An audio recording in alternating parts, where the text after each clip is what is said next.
안녕하세요. 2월 월간 안전 교육으로 딜레마존에 대해 준비하였습니다. 딜레마존이란 교차로에 접근하는 중 녹색 신호에서 황색 신호로 바뀌는 것을 인지하고 멈춰야 할지 교차로를 지나가야 할지 딜레마에 빠지는 구간을 의미합니다. 정지선에 맞춰 정지를 못하게 될 경우 교차로 또는 횡단보도에 끼이게 되고 맞춰 정지하더라도 후속 차량의 추돌 가능성도 있습니다. 빠르게 가자니 생각보다 늦게 교차로를 통과할 수도 있고 예측 출발하는 차량과의 사고 위험성도 큽니다. 하지만 저는 이런 물리적인 영향보다는 심리적인 딜레마가 더 크다고 생각합니다. 갈까 말까 보다는 가고 싶다라는 마음이 더 크기에 발생되는 거고, 황색 신호는 초록불의 연장이 아닌 빨간불의 준비, 그리고 정지해야 하는 신호입니다. 이러한 딜레마에서 안전한 통행 방법으로는 시간적 여유를 가지고 운행하여 시간보다는 안전을 우선시하기, 교차로 앞에서는 감속, 안전거리 확보, 전방 주시 및 주변 환경 인지 등이 있습니다. 만약 불가피하게 황색 신호 때 교차로에 진입했다면 클락션을 한번 울리는 것도 도움이 됩니다. 어떤 의사의 얘기로는 질병을 치료하는데 가장 효과적인 방법은 치료보다는 예방이라고 합니다. 항상 천천히 여유로운 마음으로 운행하였으면 합니다. 관련 영상으로 2월 월간 안전교육 마치도록 하겠습니다. 감사합니다. 자, 우리는 사실 황색 신호에서 많은 운전자들이 갈등을 합니다. 가고 싶다. 사실 가야 돼 말아야 돼 보다는 가고 싶다가 더 많은 것 같아요. 물론 물리적인 딜레마존, 그러니까 정말 그 정지선 코앞에서 황색 신호가 들어왔을 때 그때는 이미 속도가 있기 때문에 당연히 멈출 수가 없습니다. 그때 브레이크를 잡게 된다면 교차로 한복판에서 멈추게 되겠죠. 그래서 물리적 딜레마 존이라는 게 실제 존재하긴 합니다.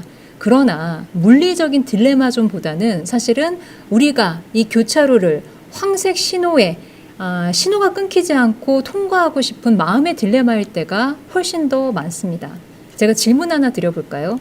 자, 이 황색 신호가 들어왔을 때 단속 카메라가 있는 신호등과 단속 카메라가 없는 신호등으로 구분을 해볼 때 어느 곳이 정지하기 더 쉽습니까? 당연히 말할 것도 없이 단속 카메라가 있는 곳이죠. 자, 이 황색 신호의 의미, 정지냐 통과냐? 정답은 바로 정지입니다. 자, 황색 신호에서는 정지선이나 횡단보도 직전에 정지하는 것이 원칙이고요. 그리고 이미 진입했다면, 차의 일부라도 이미 진입했다면 신속하게 진행하는 것이 맞습니다. 또 교차로에서는 보행자에 주의하며 우회전할 수 있습니다. 자, 이것이 황색 신호의 의미인데요.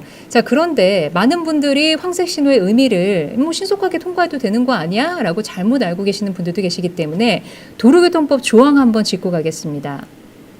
도로교통법 시행규칙 제6조 제2항 별표 2에 보면 황색의 등화에 대해서 나와 있는데요. 차만은 정지선에 있거나 횡단보도가 있을 때에는 그 직전이나 교차로의 직전에 정지하여야 하며, 이미 교차로에 차마의 일부라도 진입한 경우에는 신속히 교차로 밖으로 진행하여야 한다고 명시하고 있습니다. 자, 황색 신호는 명백하게 정지 신호입니다. 이 황색 신호는 녹색 신호의 연장이 아니라 적신호의 시작, 그러니까 명백한 정지 신호라는 거죠. 그런데 무리하게 황색 신호에 통과하는 분들이 많으시죠. 만약에 황색 신호에 무리하게 통과하시다가 사고라도 유발하신다면 그때는 무슨 위반으로 처리가 될까요? 바로 신호를 위반했기 때문에 신호 위반 사고로 처리가 됩니다. 결국 그 사고에 대한 책임을 지셔야 된다는 거죠. 작년 기준입니다. 작년에 전체 교통사고 중에 44%가 바로 이 교차로와 교차로 부근에서 발생했습니다. 거의 절반 가까이라는 거죠. 근데 사고는 보통 이렇게 위반과 위반, 조급증과 조급증이 만나서 비극이 벌어지는 경우가 많은데요. 사고 영상 하나를 보여드릴 겁니다. 자, 이 사고 역시 전형적으로 황색 신호에 출발한 차와 제가 말씀드린 예측 출발한 차 간의 사고인데요. 현재는 녹색 신호의 상황입니다. 그리고 한 요쯤에 황색 신호가 들어왔어요. 황색 신호가 들어왔는데 이 차량 운전자 같은 경우는 전혀 정지할 생각이 없죠. 그리고 계속 진행을 하고 요쯤에도 지금 황색 신호인 상태입니다.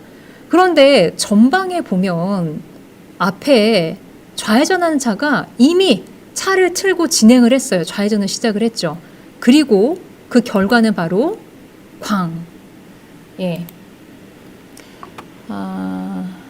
그 직진하던 차량 신호는 황색 신호에서 적신호로 바뀐 상황이었고 신호 위반한 거죠. 그리고 반대편에서 좌회전하는 차량 또한 본인의 차량 신호가 채 바뀌기 전에 1, 2초 전에 예측 출발한 결과는 결국 위반과 위반이 만나면서 사고를 유발했다는 겁니다. 자, 첫 번째, 시간보다는 안전을 최우선 가치로 여기는 겁니다. 자, 약속 시간보다 한 10분, 15분만 일찍 나가도 이 마음의 딜레마 겪지 않습니다. 자, 그리고 두 번째, 말씀드린 것처럼 황색 신호에 무리하게 통과하다가 사고 나는 경우가 많다고 말씀드렸죠. 황색 신호에 무리한 진입은 자제하셔야 됩니다.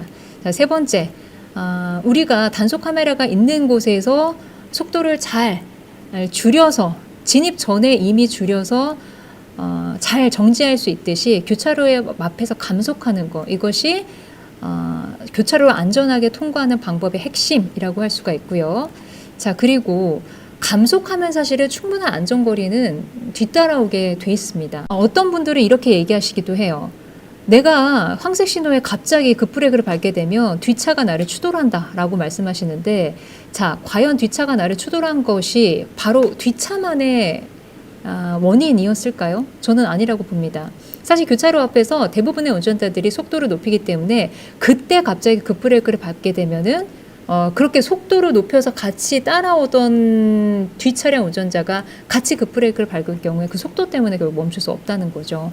그래서 교차로 앞에서 사실 감속하면 뒤따르는 차들도 안전거리를 어느 정도 확보하면서 따라오기 때문에 충분한 안전거리는 자동으로 따라오게 돼 있다는 거고요. 그리고 마지막으로, 자, 아까 보여드린 사고 사례에서 황색 신호에 무리하게 진입한 차량과 그리고 본인 신호가 채 떨어지기 전에 예측 출발한 차량이 있었죠. 그래서 그런 케이스가 많기 때문에 녹색 신호, 특히 우리나라에서는 꼬리물기 없는 교차로 보신 적 있으십니까? 저는 못 봤습니다. 항상 꼬리물기 한 차도 어디든 있죠. 그래서 녹색 신호에 내 차량 신호가 들어왔다 하더라도 주변에 혹시 꼬리물기에서 무리하게 막바지 신호에 급하게 또는 신호 위반해서 급하게 진입하는 차량이 없는지 잘 살피고 안전하게 통과하시기 바랍니다.